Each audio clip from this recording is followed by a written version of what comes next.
Faire l'introduction. Bonjour à toutes et à tous, bienvenue dans ce nouveau numéro de ZStream, c'est le numéro 26. Donc déjà 26, ça fait quasiment 6 mois qu'on stream quasiment toutes les semaines. Et figurez-vous qu'on n'a pas encore parcouru toutes les fonctionnalités de Zilio, il nous en reste encore un certain nombre. Et aujourd'hui, je voulais vous partager, vous démontrer les dernières fonctionnalités qui sont sorties. J'en ai 3 à vous montrer aujourd'hui. La première, ça va être les couleurs sur les composants de liste. Vous allez pouvoir définir une nouvelle colonne de type couleur. Et ensuite, vous allez pouvoir, à partir de cette couleur, de ce code couleur, pouvoir afficher cette couleur dans certains composants.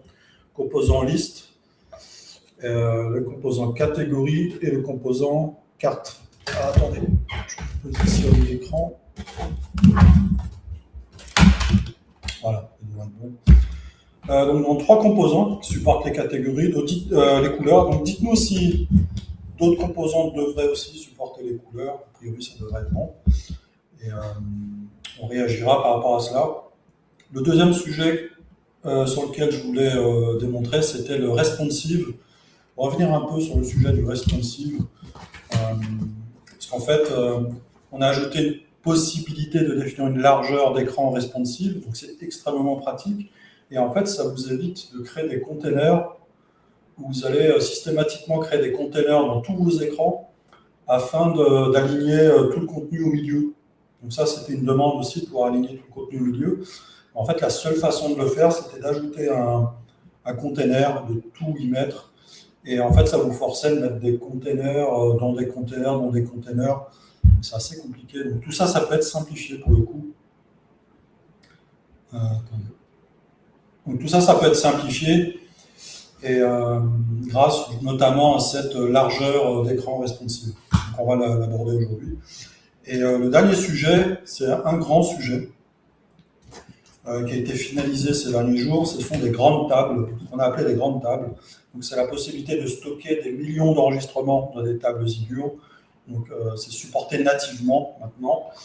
D'ailleurs, je crois qu'il y a un comparatif ici, là, dans le plan entreprise, on est 8 à 50 000 lignes de données au total dans une application, alors que dans le plan entreprise plus, on va être limité à 10 millions de lignes, ce qui laisse quand même pas mal de possibilités.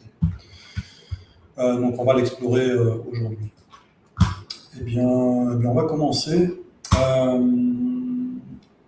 Okay, donc ce que je voulais vous montrer aussi, c'est une petite fonctionnalité qu'on a ajoutée directement dans la page d'accueil, ici. On va basculer en français. Voilà, donc coder, créer vos applications sans coder grâce à l'IA. Parce que vous l'avez compris, vous l'avez vu dans les derniers streams, l'IA est intégrée dans le studio Zilio. L'IA ne remplace rien, comme je vous l'avais déjà exprimé dans les précédents streams. L'IA ne remplace pas l'outil Zilio. On a toujours la vision qui est de renforcer nos outils no-code accessibles, comme vous le voyez ici, avec du drag and drop, avec la possibilité de voir ces données en place, in situ, de voir son parcours utilisateur directement dans le studio. Tout ça, on le conserve. Ça fait vraiment partie de l'ADN de Zilio. Et on va compléter cet outil avec la puissance de l'IA qui nous permet d'être encore plus productif. L'IA permet de créer des écrans, des tables, voire même des composants, on l'a démontré dans les précédents streams. Et donc, on renforce notre outil avec l'IA pour vous donner encore plus de productivité. Et donc, on l'a ajouté directement dans la page d'accueil. Donc, si je monte ici, je vais pouvoir demander la création d'une app, créer une app de gestion, qu'est-ce qu'on pourrait dire, de véhicules, non, peut-être pas, une app de présentation de vacances,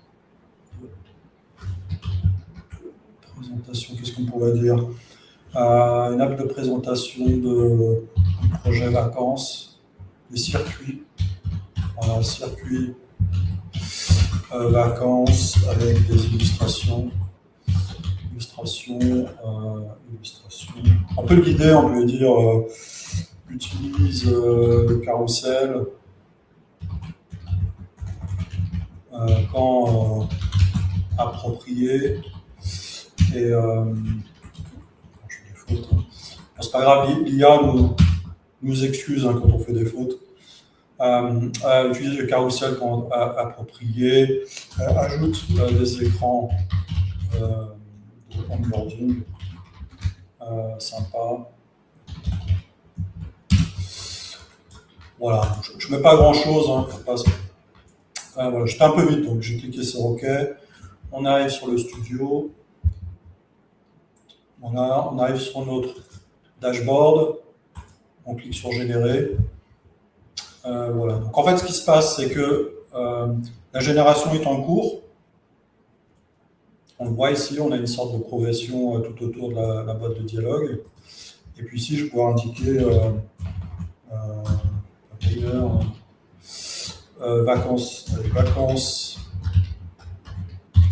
vacances plus, donc on lui donne un nom. Mais pendant ce temps-là, l'IA est en train de générer l'application, donc on lui donne un nom. On va choisir un thème, futur, pourquoi pas. Voilà, puis voilà. L'IA continue à créer l'application. Elle va nous créer un jeu de table, elle va nous créer un jeu d'écran à partir de cette table et en fonction évidemment des instructions que nous avons données dès le début. Est-ce qu'il y a du monde sur le stream? Là, je ne peux pas le voir. N'hésitez pas à dire bonjour. On se sent moins seul quand on a des échanges. Voilà, ça a l'air de tourner. Donc, création des écrans.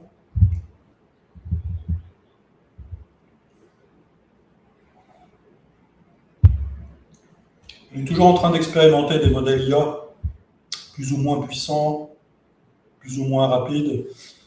Celui qu'on a utilisé, là, c'est GPT 5.4, je crois. Ou 5.5, je ne sais plus.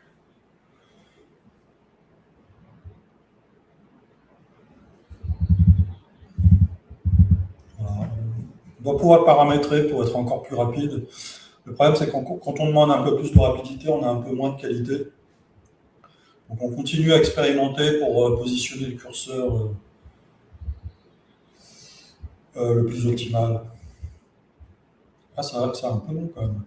Allez. Voilà. Peut-être parce qu'on lui a demandé pas mal d'illustrations. On va tester directement. Hein. Donc on est donc explorer des circuits inoubliables, une expérience d'inspiration visuelle pour préparer vos vacances, découvrir des circuits illustrés. Voilà, bienvenue à bord. Ah, il y a un effort sur les illustrations quand même. Hein. Faites glisser les cartes pour parcourir, ensuite on fait commencer. Donc on a 5 circuits disponibles. Ah, sympa, hein. Qu'est-ce que vous en pensez?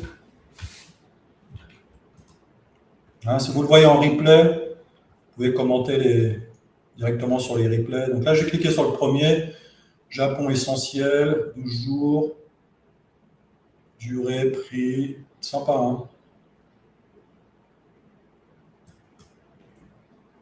Plus des images d'illustration.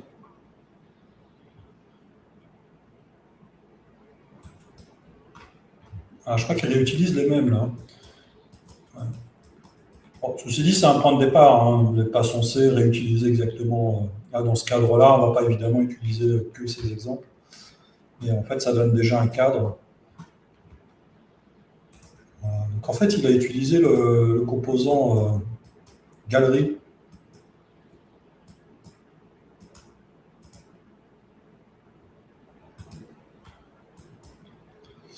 J'ai l'impression qu'il y a certaines illustrations. Ah là, ça va. Là.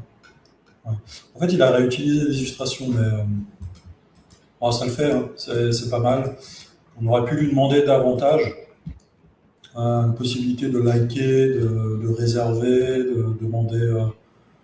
J'aurais dû demander plus d'informations, ajouter des écrans de contact. Et dans ce qu'on a constaté, en fait, si l'IA se contente de répondre à la demande et en général ne va pas au-delà de ça. Qu'est-ce qu'on a en données? On a circuit, illustration circuit, onboarding. Voilà, donc on a une table onboarding avec des illustrations. C'est pour ça que ça a pris un certain temps, hein, je pense, hein, avec les images. On a illustration circuit. Circuit. Ouais, sympa. Sympa. On pourrait. Et là, du coup, c'est la puissance de l'IA et du no-code, c'est qu'on peut relancer l'IA, lui demander d'ajouter des écrans, d'ajouter des tables. Et on peut modifier par nous-mêmes. Hein, si je trouve que ce composant ici n'a pas de sens, je le supprime ou je le modifie. Celui-ci, il a mis un texte, mais peut-être que suggestion, c'est peut-être un peu plus approprié. Au niveau du thème, on va pouvoir complètement changer de thème. Hein. Voilà, celui-ci. Voilà. Voilà, alors dites-nous ce que vous en pensez. En tout cas, c'est un bon point de départ. Et en fait, si vous vous référez au précédent stream, vous allez pouvoir, grâce à ce panneau qui est omniprésent, vous allez pouvoir ici demander la création de nouveaux écrans, de nouvelles tables, ou carrément des nouveaux composants en plus des, je ne sais pas combien il y en a, mais 80 composants Zilio à peu près.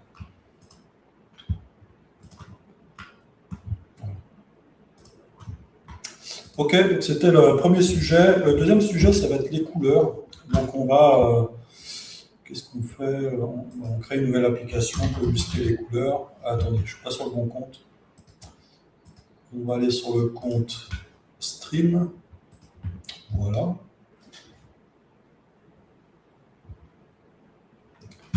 Et puis, c'est vrai que la dernière fois, on avait fait une application abonnement Stripe, si vous vous souvenez. Possibilité de sélectionner un produit, puis de s'abonner à ce produit. Et on avait une table d'abonnement avec les abonnements souscrits. Sympa. Allez, on va créer couleur. Voilà, démo couleur. Voilà. Voilà, on arrive sur cet écran, on va supprimer ça. Et donc la nouveauté se situe au niveau des tables, puisqu'on va pouvoir ici créer une colonne de type couleur. Donc j'aurais pu partir d'une table complètement vide. Je vais partir de celle-ci, puisqu'il y a déjà des données, vous voyez, il y a un certain nombre de fruits et légumes. On va ajouter une colonne de type couleur, puisque c'est la nouveauté du jour. Et qu'est-ce qu'on pourrait dire Si vous avez des idées dans le chat, un code couleur qu'on pourrait appliquer à des légumes, fraîcheur, allez, fraîcheur, hein, comme d'habitude, hein, je peux la mettre où je veux. Voilà, donc elle est ici. Et puis, voilà. Vous voyez, on a une nouvelle possibilité ici de sélectionner des couleurs. Voilà, on peut enseigner ici. Voilà, imaginons qu'on souhaite un rouge. Voilà, la fraîcheur n'est pas tout à fait ce qu'il faudrait. Voilà, je vais CTRL-C, je vais CTRL-V. Voilà, j'aurais pu demander à l'IA, ceci dit. Hein. Allez, on fait vite. Tac. Donc, vous voyez, c'est une nouvelle colonne que vous pouvez ajouter. Vous pouvez ajouter autant que vous souhaitez dans vos tables. Et ici, on a un code couleur. Il peut être vide, hein, ceci dit. Hein. Vous n'êtes pas obligé de le renseigner. Donc ici, on a une nouvelle colonne fraîcheur. Et donc, on va pouvoir l'exploiter. Puisque dans un écran, donc on va prendre un écran vide. Voilà. Catalogue. Et puis, on va utiliser un composant liste, voilà, qui va afficher. Donc en fait, Zillow l'a détecté immédiatement. Zillow a détecté que pour la colonne couleur, il nous fallait, si possible, une colonne de type couleur. Et donc, ça a été immédiatement identifié. Qu'est-ce qu'on pourrait mettre ici? On pourrait mettre le prix. On pourrait le passer en formule. Et puis ici, basculer en format devise. Voilà. Je zoome un peu pour vous. Voilà, donc ici, c'est le composant liste avec un mode d'affichage navigation. On peut basculer en mode carte ou en mode séparateur.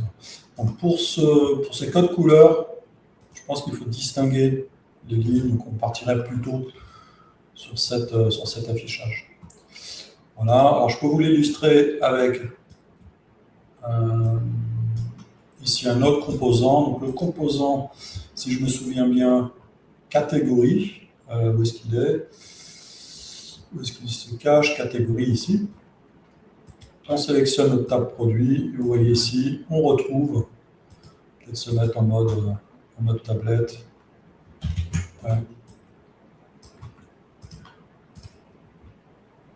Voilà, donc on retrouve ici, bon, ce sont des fruits, ce n'est pas vraiment des catégories. On pourrait imaginer que ce soit des catégories, et du coup on retrouverait nos catégories avec illustration, pas illustration. Donc là, par exemple, on pourrait créer une table, ou même pas d'ailleurs. On pourrait définir des options, c'est-à-dire on pourrait dire, par exemple, un statut de commande, vert si tout va bien, rouge si la commande est en retard, ou idem, là, pour la fraîcheur, on pourrait définir une liste d'options, de possibilités, et du coup, ça nous permettrait de filtrer cette table par fraîcheur. Voilà. Voilà. C'est tout à fait faisable. Soit, en fait, vous faites une table qui contient les fraîcheurs possibles, soit on intervient ici, et on ajoute une colonne, ici, une colonne de type option, option unique. Et ici, on dirait frais, voilà, dépasser, limite.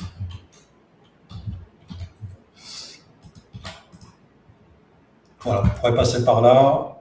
On peut aussi combiner avec cette nouvelle fonctionnalité qui est sortie il y a quelques semaines, où on peut associer aussi des codes couleurs au niveau des options. Voilà. Voilà, celle-ci est un peu différente parce qu'ici, on souhaite afficher directement dans les composants de liste des couleurs. Alors, je vois que je dépasse un peu là au niveau de timing, je pense. Le dernier composant, c'est le composant carte qui bénéficie des couleurs. Et donc, je ne vais pas pouvoir afficher une carte avec des fruits. Donc, je vais aller dans Données. On va demander à l'IA créer une table de ville française. Voilà, associe une couleur à chaque ville. Voilà, la colonne, les couleurs. Je ne sais pas s'il y a vraiment besoin de le dire, mais au cas où. Chaque ville. Allez, c'est parti. Donc là, on va avoir une nouvelle table. Voyez, on voit le modèle ici, GPT 5.4, Medium.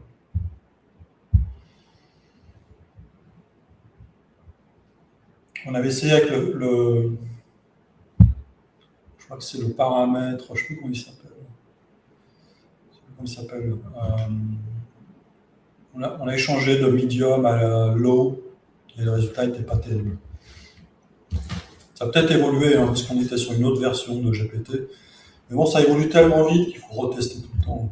C'est un peu pénible. Hein. C'est assez positif parce qu'on a plus de puissance pour le même prix, je dirais. Mais en même temps, ça change tellement.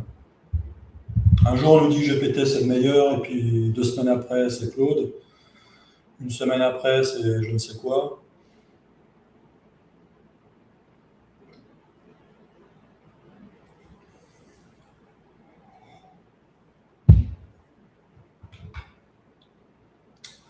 Voilà, et le prochain sujet qu'on va adresser, c'est le responsive, pour simplifier vos écrans et éviter d'utiliser des containers dans des containers.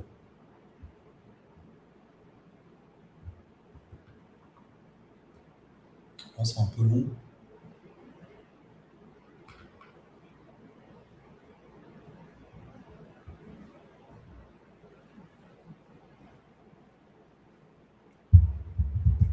Je crois que GPT est un peu plus long que d'habitude. Hein.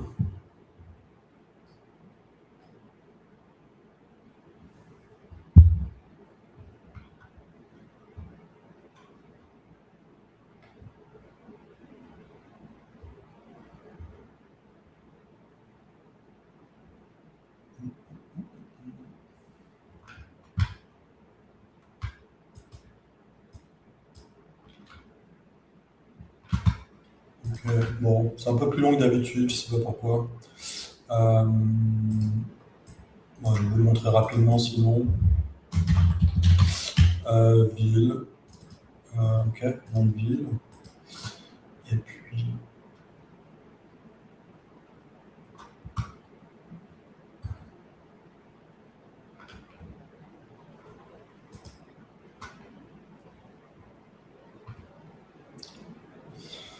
Bon, c'est un peu long, qu'est-ce qui se passe?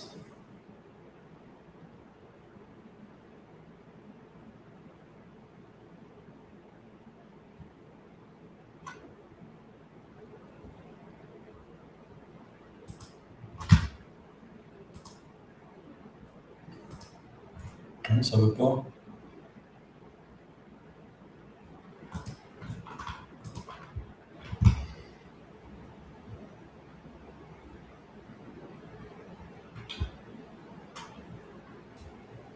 J'espère qu'il n'y a pas un souci avec l'hébergement. Je rafraîchis, ben non, tout est bon. Bon, je ne sais pas ce qui s'est passé.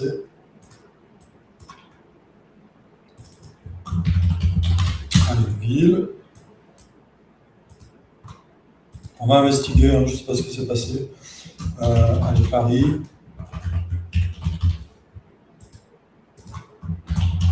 Bordeaux.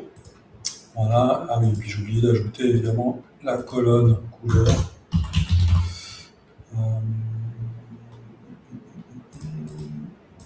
Couleur. Allez, on choisit une couleur au hasard.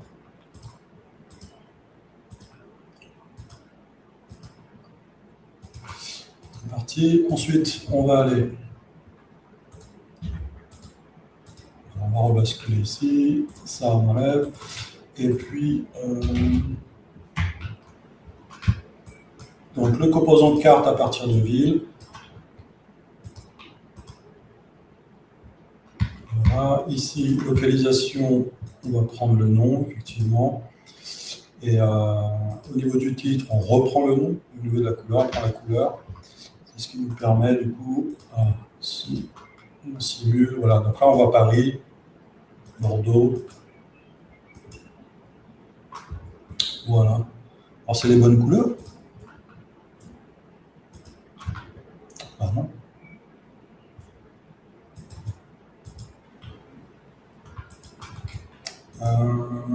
Couleur.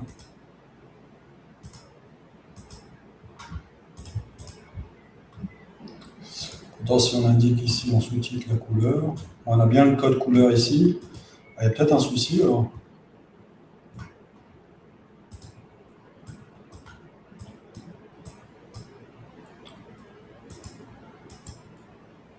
Ah oui, d'accord. Oui, d'accord, je comprends. En fait, d'habitude, quand je teste, il y en a beaucoup plus. En fait, ça fonctionne, hein, donc Paris, Bordeaux, Nantes. En fait, la couleur est perturbée par la couleur de sélection. Voilà. Donc en fait, celle-ci, c'est la couleur de sélection, puisque Paris est sélectionné. Là, si je bascule sur Nantes, voilà. Voilà. Sinon, on a bien les couleurs de chaque lieu. Voilà, donc c'était tout en fait. Au niveau des couleurs, on peut customiser les couleurs au niveau du composant liste, composant carte et composant catégorie. Voilà, on va passer au sujet suivant. Le sujet suivant, c'est à propos du responsive. Donc une grande simplification au niveau du responsive. Voilà, je fais confirmer. Je ne sais pas ce qui s'est passé avec GPT. Là. On regardera s'il y a un souci chez eux. Je dit tout à l'heure, on a bien créé une application de bout en bout. Ça fonctionnait. On a créé des écrans, des tables, donc il n'y a pas de raison. Ok, donc on va prendre un écran. Mais avant cela, on va se mettre des petites tables de démo, producteurs et produits. Pour ceux et celles qui ne connaissent pas cette table, qu'on utilise souvent en démo, ici on a des produits maraîchers, et puis producteurs maraîchers également, voilà. Ferme des bois rouges, etc. Et donc on va utiliser en tant que données. Et ici, je vais vous proposer d'afficher, peu importe, les produits. Voilà.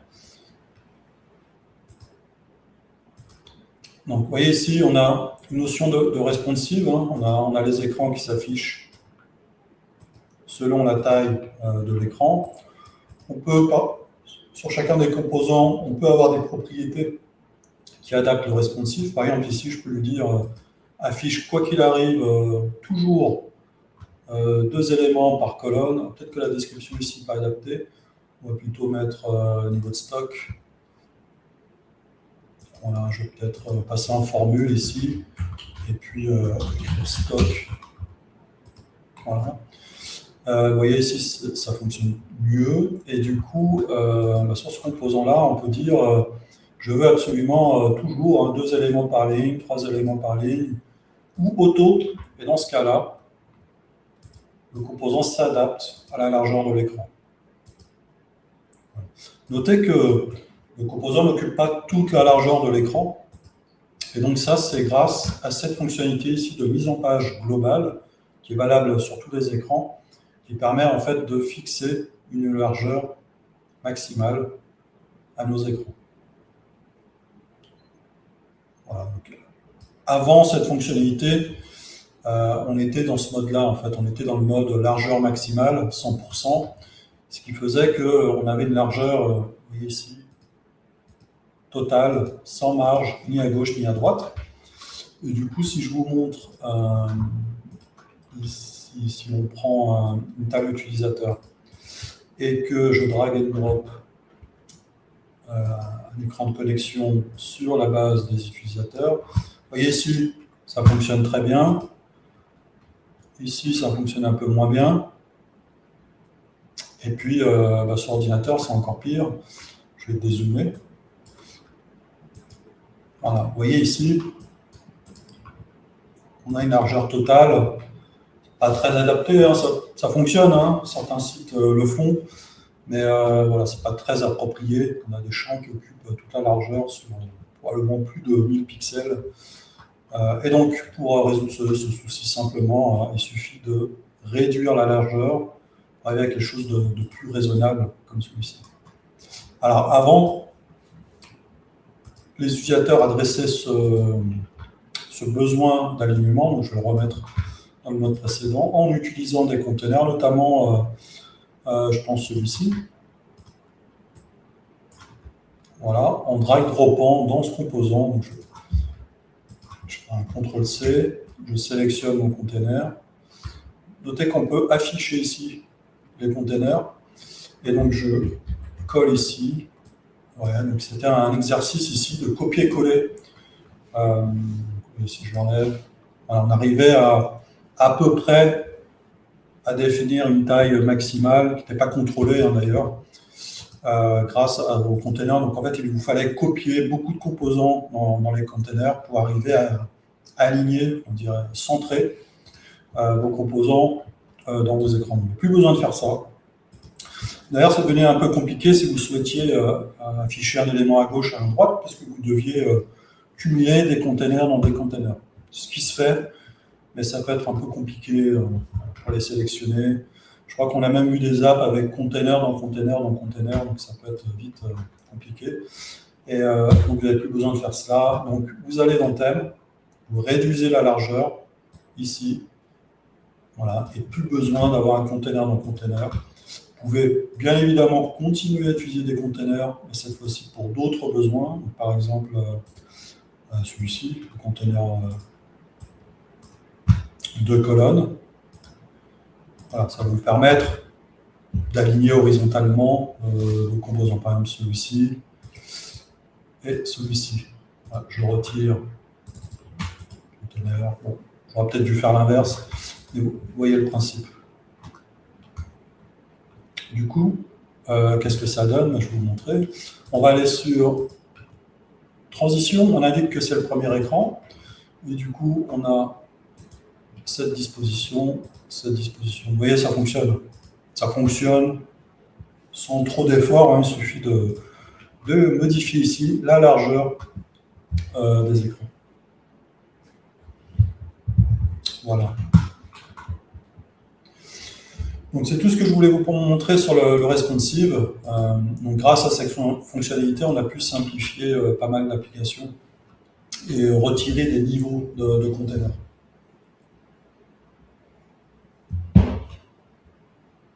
Voilà.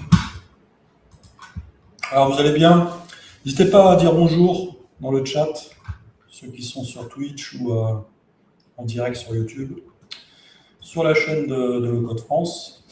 Alors le dernier sujet, ça va être les grandes tables. Donc c'est un sujet attendu, notamment pour les entreprises qui souhaitent stocker davantage de données. Vous savez, Zilio a été longtemps limité à 25 000, puis 50 000, mais c'est plus le cas. Maintenant, vous pouvez créer des applications qui vont pouvoir stocker des millions d'enregistrements dans vos applications. Donc c'est une fonctionnalité qui a pris, on a bien pris 4 mois à le mettre en place. C'est très technique, hein, il a fallu installer une infrastructure spécifique, une base de données spécifique, mais également il a fallu changer le modèle d'accès aux tables. On n'est plus sur un modèle où on peut consommer autant de lignes qu'on souhaite, trier autant de lignes qu'on souhaite depuis nos applications. Il a fallu passer à un modèle où on va solliciter le serveur, on va solliciter directement la base de données pour faire tous ces travaux de requêtage, de filtre et de tri. Tout cela pour avoir des performances raisonnables. Donc pour cela, on va créer... alors ce compte est juste entreprise. Ce compte n'est pas entreprise plus, donc je ne vais pas pouvoir... voilà, il n'est pas entreprise plus. Entreprise plus donne la possibilité d'utiliser les grandes tables jusqu'à 10 millions de lignes de données par application. Donc je vais changer de compte. Il va falloir lui donner un peu de fond là, pour qu'il bascule en mode entreprise plus. Voilà, mais Didier, lui, a accès à entreprise plus. Et donc on va ici à les grandes tables. On crée une application dans laquelle on va utiliser des grandes tables. Comme d'habitude, on va dans l'onglet Données. Et dans cet onglet Données, au niveau des tables, on a un nouvel onglet, ici, Grande table. Donc on a toujours accès aux deux. Et remarquez que par défaut, on propose les mêmes modèles. Donc, ce sont des modèles d'exemple. Ils sont donnés à titre d'exemple. En général, ils sont utilisés comme point de départ. Et puis, vous ajoutez, vous retirez des colonnes à votre convenance en fonction de vos besoins. Vous allez voir, il y a beaucoup de similitudes. Le concept est un peu différent. C'est un peu décrit ici dans le descriptif. Donc, les tables standards, on est adapté aux petits et moyens volumes. Elle offre davantage d'options de filtre, donc ça, on va l'explorer ensemble, et prend en charge le mode hors ligne. Vous voyez, des avantages et des inconvénients sur les deux modèles. On ne peut pas lier, on ne peut pas aller avec un modèle qui convient à tous les besoins à la fois. La raison, c'est que les grandes tables, on parle de millions d'enregistrements, Et on ne peut pas traiter des millions d'enregistrements comme on traite des milliers d'enregistrements. On ne peut pas se permettre qu'un écran mette, je ne sais pas, 50 secondes ou 2 minutes à s'afficher. Donc, c'est à vous, dans votre conception d'application, et d'ailleurs on le dit toujours, hein, quand on crée une application no-code, il y a un travail de conception. C'est à vous de vous poser les bonnes questions sur comment je construis mon application, comment je conçois mes tables, quel lien je veux mettre en place entre mes tables, comment je traite une donnée qui s'applique à un utilisateur, ou plusieurs données du même type qui s'appliquent à des utilisateurs, comme je sais pas, des préférences, des favoris.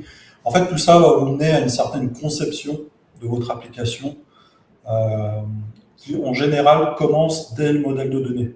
Vous allez vous poser les bonnes questions dès le modèle de données, ce qui va un peu vous guider dans la conception des écrans.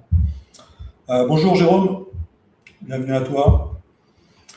On vient de commencer le sujet des grandes tables. Donc, on est en train de regarder ici les deux onglets.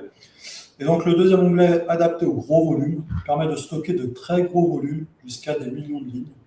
En fait, la limite qu'on s'est posée, c'est 10 millions de lignes. Donc, on a certifié la plateforme. D'ailleurs, on l'a certifié jusqu'à 50 millions. Voilà. On le livre avec 10 millions de lignes dans ces tables. Donc, dans la même application, vous allez pouvoir créer à la fois des tables standards, donc par exemple ici une table utilisateur, et des tables gros volume. Je vais vous montrer par exemple une table produit, ici. Donc c'est une table maintenant de gros volume. Notez, hein, il y a une différence entre les deux, une différence visuelle. Vous voyez, l'icône est différente, la couleur est différente, donc on les identifie assez rapidement. L'édition se fait de la même façon, on clique ici, on a accès aux données, de la même façon qu'on a accès aux données des grandes tables. Notez qu'ici, on est sur une table d'exemple, donc j'ai utilisé une grande table uniquement pour 11 lignes. Évidemment, la structure des grandes tables permet bien plus que cela. Voilà, donc je vais supprimer celle-ci, et puis je vais vous proposer d'importer des données. Donc, on va aller dans l'onglet Importer. Je clique sur CSV. Parce que j'ai utilisé, l'IA m'a créé un script qui m'a créé un fichier CSV assez volumineux. Donc, on va choisir grande table. Je fais Importer. Et ici, vous voyez ici, j'ai un fichier CSV assez volumineux parce qu'il fait plus de 20 mégas. Okay, je crois qu'on a 200 000 lignes, quelque chose comme ça. J'ouvre le fichier. Notez que pour les habitués de Zilio, habituellement, on est limité à 5 mégas, il me semble, dans l'import CSV. Sachez que ce n'est plus le cas, y compris pour les tables standards. Il n'y a plus vraiment de limite sur les fichiers CSV. Ils sont lus en séquence par paquet, ce qui permet en fait d'importer les données par paquet. Donc c'est ce que vous voyez ici. On a une barre de progression ici. Vous voyez, ça va vite. On est sur des millions de lignes qui sont injectées. Je dis des milliers de lignes qui sont injectées par seconde. Ce qui fait qu'ici, on a notre table. Là, où est-ce qu'elle est? J'ai fait une erreur. Ah oui, j'ai eu peur. En fait, je devais être à droite. Et donc, on a notre table, historique des commandes. Ça fonctionne comme d'habitude. Vous avez accès à vos colonnes, vous pouvez les modifier, vous pouvez en ajouter. Et dans l'éditeur de données ici, on a, comme vous pouvez le voir ici, on a bien davantage de données. On a ici 177 000 lignes dans cette table. Voilà. Alors évidemment, dans l'écran, on ne va pas vous afficher toutes les lignes. Un, ce serait inutile, et puis secondo, il y aurait des soucis de performance dans le navigateur. Donc ici, Zilio affiche 150 lignes sur les 177, vous pouvez évidemment scroller. hein, pour augmenter. Et puis, vous pouvez surtout filtrer. Hein. Donc ça, c'est toujours disponible. Par exemple, ici, si je cherche, je ne sais pas, 4K monitor, voilà. Et ici, j'ai ici toutes les lignes qui portent sur 4K monitor. Voilà, donc c'est un vrai filtre temps réel qui s'adresse directement à la base de données. Vous voyez, c'est assez rapide. Hein. Si je cherche, attendez, je vais retirer, mais si je cherche par exemple Emma Dubois, il y a ici immédiat. Hein. Et pourtant, on a une très grande table. Je vais vous proposer ici de refaire un import. Voilà, donc on va doubler la capacité de la table. Donc on va passer à 350 000, quelque chose comme ça.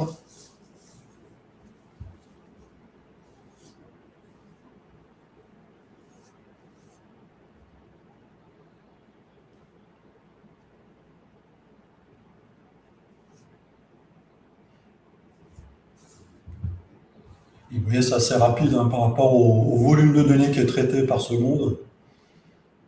Ça reste tout à fait raisonnable. Ok, donc si on retourne dans la table, on a 355 000 lignes dans cette table. Donc si on fait une recherche, ici, voilà, vous voyez, c'est immédiat. Là, on a toujours la possibilité de supprimer. Vous voyez, les performances sont vraiment excellentes. Hein. Donc, Jérôme nous dit, ça en fait de la data. Bah oui, ça en fait. Mais en fait, 50 000 lignes de données, ça paraît beaucoup. Mais à la fois, sur certains projets, ça peut être un peu limitant, dans le sens où, je ne sais pas, vous avez 1000 utilisateurs qui ont chacun, je ne sais pas, 10 commandes, mais dans chaque commande, vous avez peut-être 5 produits. Vous voyez, quand on multiplie les données présentes dans les tables, on peut vite monter en volume. Et donc là, ça permet justement de s'affranchir de ces problématiques. Donc en fait, dans votre conception, comme je l'ai dit en introduction de ce sujet, ça mérite quand même réflexion. Quand est-ce qu'on utilise une grande table, quand est-ce qu'on utilise une table standard. Moi, je dirais qu'on utilise une grande table quand on a besoin d'historique, on a besoin de conserver des données qui sont assez volumineuses. Par exemple, des commandes, effectivement, elles pourraient se cumuler. Alors, on ne recommande pas évidemment de cumuler des données à l'infini. Il faut faire un certain ménage à un moment donné. D'ailleurs, dans RGPD, on spécifie bien que les données qui ne sont plus utilisées doivent être supprimées. Donc ça vous force quelque part à faire un nettoyage de manière régulière. Mais en tout cas, il faut quand même un certain tampon, un certain volume pour pouvoir gérer certains projets. Et donc les 10 millions vont vous permettre de les adresser. Jérôme nous pose la question, ça va jouer au niveau des filtres back-end, front-end, si grande table ou petite? Alors c'est une question un peu technique, mais en effet, les tables standards sont filtrées côté client, donc côté application, et les grandes tables sont filtrées côté base de données, pour évidemment avoir des temps de réponse rapides. Alors, je l'ai dit tout à l'heure, une grande table ne propose pas l'option offline. On ne va pas pouvoir mettre en offline une grande table pour des raisons évidentes. Hein. On ne peut pas synchroniser autant de données avec une application mobile. On ne peut pas se permettre de stocker des gigas et des gigas de données dans une application mobile à des fins de synchronisation. C'est pas adressable. Donc, c'est pour ça qu'on le propose uniquement sur les tables standards. Écoutez, je pense que j'ai dit l'essentiel. Alors, je ne vais pas répéter évidemment parce que les fonctionnalités sont très similaires. Hein. Ajouter une colonne, supprimer, modifier un type, ça fonctionne exactement de la même façon qu'une table standard. Et d'ailleurs ici, l'affichage de données provenant d'une grande table fonctionne exactement de la même façon. Alors, attendez, je fais n'importe quoi, mais si je prends liste, vous voyez ici, on me propose maintenant deux types de tables. Donc, je vais prendre historique. J'aurais pas dû prendre liste. Alors, j'aurais pas dû prendre liste parce que j'ai pris quoi? Grille. J'aurais pas dû prendre grille parce qu'il n'y a pas d'image en fait. Donc, c'est pas le plus approprié. On peut plutôt prendre liste, tout simplement. Avec, qu'est-ce qu'on peut mettre? Le nom du client, référence, voilà, peu importe. Hein. Donc, vous voyez ici, on peut combiner. D'ailleurs, on peut mettre une formule ici avec. Qu'est-ce qu'on peut mettre? Notez hein, le nouvel éditeur de formules. J'ai eu que des éloges. Hein, l'infographiste a fait un travail exceptionnel hein, pour arriver à nous proposer cet écran. Donc là, on va juste mettre un texte avec la colonne. Qu'est-ce qu'on peut mettre? C'est vraiment pour vous illustrer hein, quantité.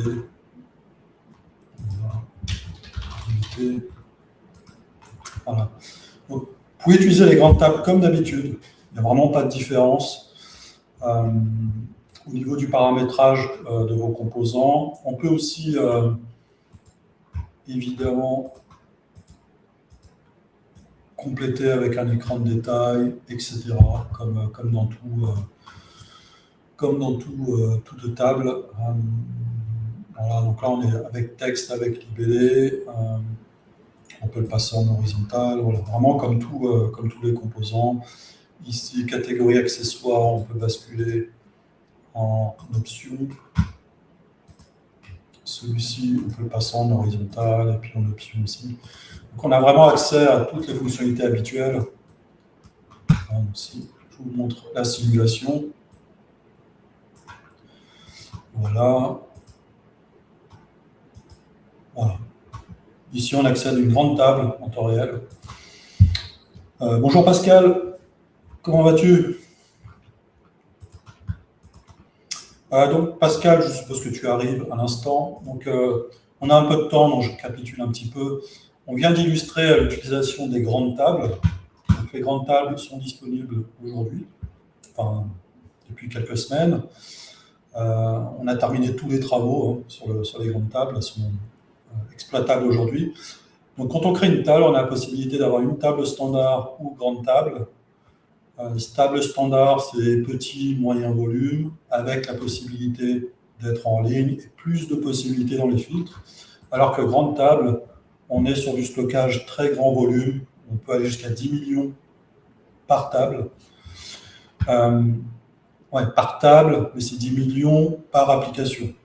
Donc attention, si vous avez jusqu'à 10 millions sur une table, vous ne pourrez pas créer une deuxième table, grand volume, évidemment. Ceci dit, ça doit être quand même exceptionnel d'aller jusqu'à 10 millions sur une table.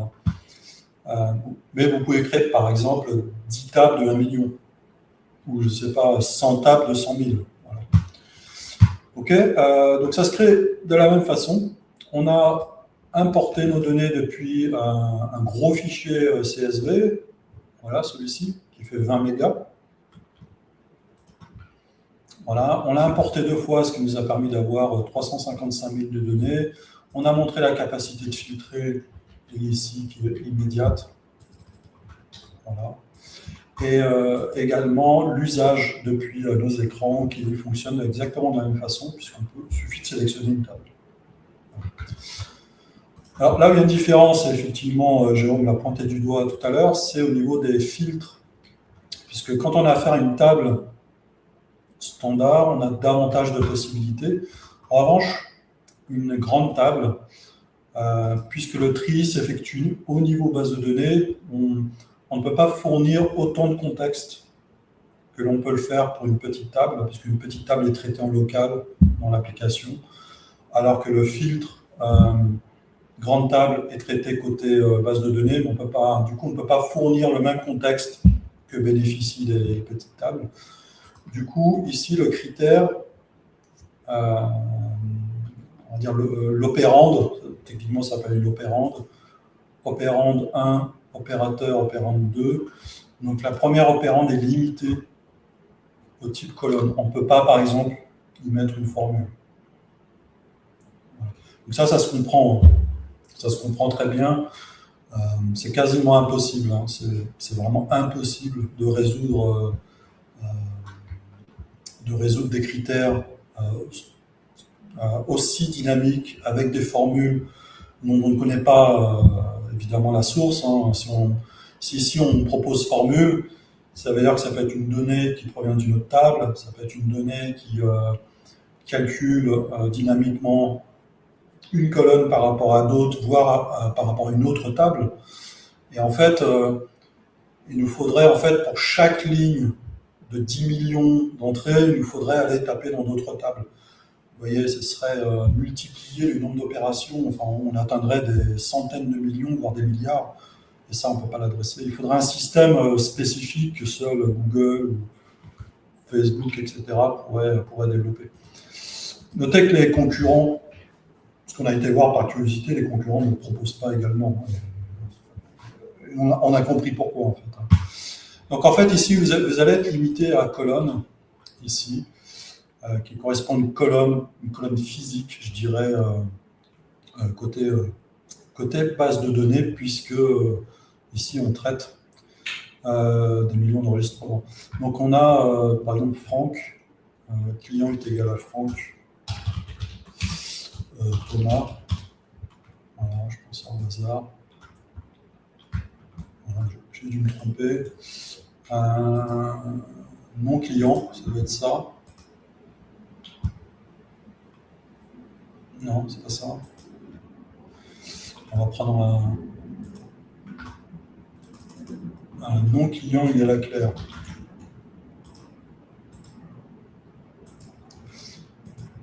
Non client est égal à Claire Bernard. Voilà, j'ai dû faire une typo. Et Groubern54 nous dit hello.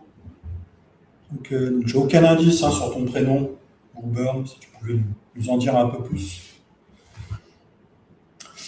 Et Jérôme nous dit oui, vu le niveau de volume de données, c'est normal. Bah, c'est essentiel, sinon ça ne fonctionne pas en fait. Hein. Et donc je pourrais vous montrer également, par opposition hein, évidemment, une liste ici d'utilisateurs. Voilà, je fais un peu n'importe quoi. Attendez, je fais CTRL A, je déplace tout ça. Hein. Voilà, on met ça ici. Et donc là, j'ai mes utilisateurs. Je vais passer en mode liste hein, pour que vous puissiez comparer. Voilà. Et donc ici, dans nos filtres, vous voyez, on a davantage de possibilités. On peut trier, enfin, on peut filtrer avec formule. Et d'ailleurs, on peut comparer également avec tout ce qu'on souhaite. Voilà, par opposition ici, on a uniquement colonne. Et ici, on a fixe, ce qui peut se comprendre, c'est fixe, donc on peut l'envoyer à la base de données. Une donnée qui est déjà renseignée, donc on peut la fournir à la base de données, ou une autre colonne qu'on peut aussi fournir à la base de données. En revanche, formule n'est pas disponible. Pascal nous pose la question, est-ce qu'on peut créer des catégories je ne suis pas sûr de comprendre. C'est-à-dire un composant catégorie alimenté par une grande table. Si c'est la question, oui. Est-ce que tu veux dire peut-être option, c'est-à-dire ici avoir, par exemple ici, j'ai justement une colonne catégorie, la passer en option, pour ici définir des catégories. Voilà, donc on peut évidemment, hein, vous pouvez changer tous les types, il n'y a pas de restriction par rapport au type. Par exemple, le nouveau type couleur que j'ai démontré au tout début du stream est disponible. Par exemple, créer des vues par client. Alors, il n'y a pas de notion de vue hein, dans Zydio. En revanche, vous pouvez filtrer vos données via cette notion de filtre.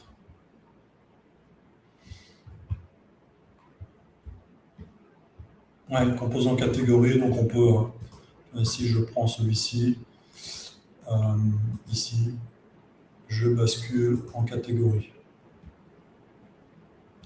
Donc en fait, tous les composants sont compatibles. Il n'y a pas de restriction, hein. On les a tous rendus compatibles. Alors, je peux utiliser galerie. Bon, là, il n'y a pas d'image, hein, dans cette voyez, publication, carrousel. Bon, il n'y a pas d'image, encore une fois. Grille. Calendrier, bon, ça n'a pas trop de sens aussi. Calendrier nous demande des dates, hein, donc il n'apprécie pas. Carte également. Voilà. Tous les composants sont compatibles avec les grandes tables. En fait, il n'y a pas vraiment de différence dans l'outil, hormis cette restriction sur les filtres. Et sur les tris également. D'ailleurs, il faut qu'on retire formule. Il n'est pas censé être présent. Donc Jérôme nous dit, est-ce qu'il sera possible de convertir une table standard en grande table dans un projet existant? Effectivement, nos premiers utilisateurs, la première chose qu'on nous a dit, c'est est-ce que je peux convertir? Donc on va ajouter la fonctionnalité, effectivement. Donc aujourd'hui, tu peux exporter. Alors s'il fallait le faire là aujourd'hui, tu pourrais exporter tes données et les réimporter ici de cette façon, sélectionnant une grande table. Voilà, on va proposer un accès direct. Ici, probablement ici, on mettra un bouton convertir, plutôt ici, convertir en grande table. Jérôme nous pose la question, est-ce qu'il sera possible de convertir? Ah ok, j'ai déjà vu. Deuxième question. Après, si j'exporte, importe, je perds toutes mes références dans l'app. Ouais. En fait, ce qu'il faudra faire, c'est à ce niveau-là, sélectionner évidemment la table différente. Et en fait, si tu conserves le même nom de sélection ici, tu ne casseras pas le reste. Parce qu'ici, on fait référence à ce nom. Ici, historique commande.